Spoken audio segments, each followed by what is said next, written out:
दोस्तों नमस्कार। आज का जो हमारा दूसरा चैप्टर है वो है जी का मितलाना एवं उल्टी, नोसिया एंड वॉमिटिंग।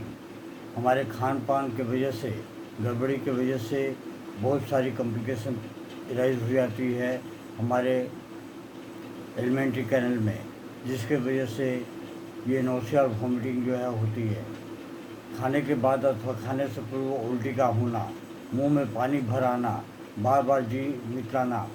वैसे तो होम्योपैथी में बहुत सारी दवाइयाँ हैं, लेकिन हम कुछ चुनिंदा दवाई के बारे में ही जिक्र करेंगे, जैसे कि इपिका 6, 12 या 30 की पोटेंसी या फिर 200 की पोटेंसी। इसके लक्षण इस प्रकार हैं: जी का बार बार अधिक मितलाना, खांसी के बाद अथवा खाने के बाद उल्टी हो जाती है। ऐसे परिस्थिति में इपिका 6, 12 या 30 की पोटेंसी या फिर 200 की पोटेंसी दिन में एक बार अवश्य दें। लोअर पोटेंसी जो है उसे दिन में कम से कम 4 बार दें। इससे जो है काफ़ी हद तक आराम मिलता है।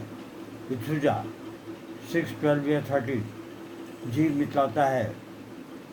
बच्चा दूध पीते ही उल्टी कर देता है। उल्टी में फटा सा निकलता है।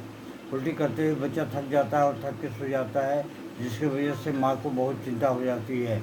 ऐसी अवस्था में इथुजा 30 या 6, 12 की पोटेंसी में दिन में 4 से 5 बार दें। इससे जो है बच्चे का उल्टी जो है बंद हो जाता है। एंटीकोड जीभ पर सफ़ेद मैल जम जाती है। वयस्क खाने के बाद एवं बच्चा दूध पीते ही उल्टी कर देता है। कभी कभी दस्त भी हो जाते हैं। ऐसी परिस्थिति में एंटीकोड जो है बहुत ही लाभदायक सिद्ध होती है। एंटीकोड देने के पहले एक बार जीभ को अवश्य देख लें कि उस पर मैल जमी हुई है या नहीं। कैलकेरिया काफ 12 या 30 की पोटेंसी में बच्चे दूध पीते ही उल्टी कर देते हैं। जमी हुई दही जैसी उल्टियाँ होती हैं। उल्टियों में खट्टी बदबू आती है। मल में भी दही जैसे टुकड़े निकलते हैं। ऐसी अवस्था में 12 की पोटेंसी या फिर 30 की पोटेंसी कम से कम बच्चे को 3-3 घंटे पे दिन में 4 से 5 बार दें।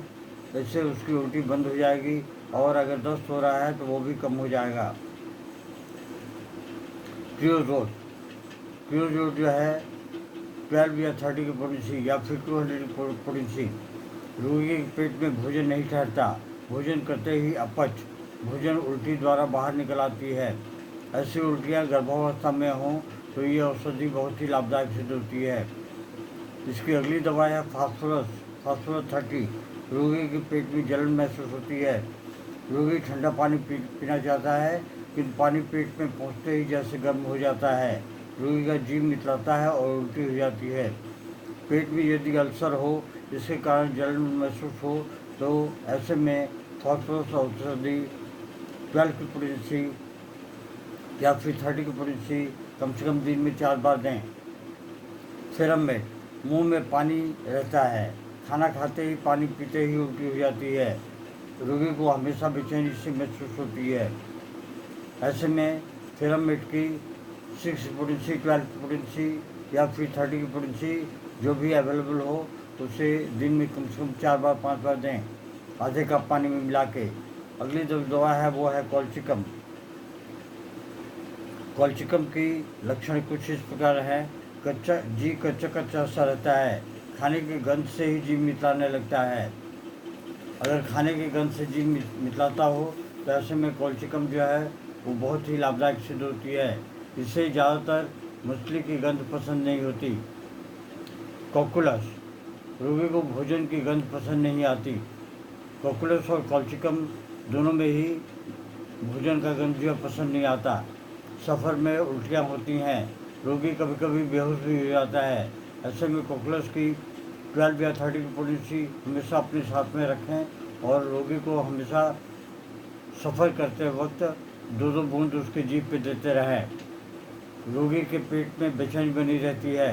पेट में पानी नहीं रहता। पानी पीते ही उल्टी हो जाती है। रोगी जीभ भी लाल होती है। ऐसे में आर्सेनिक औषधि बहुत ही लाभदायक सिद्ध होती है। ये रहा आज का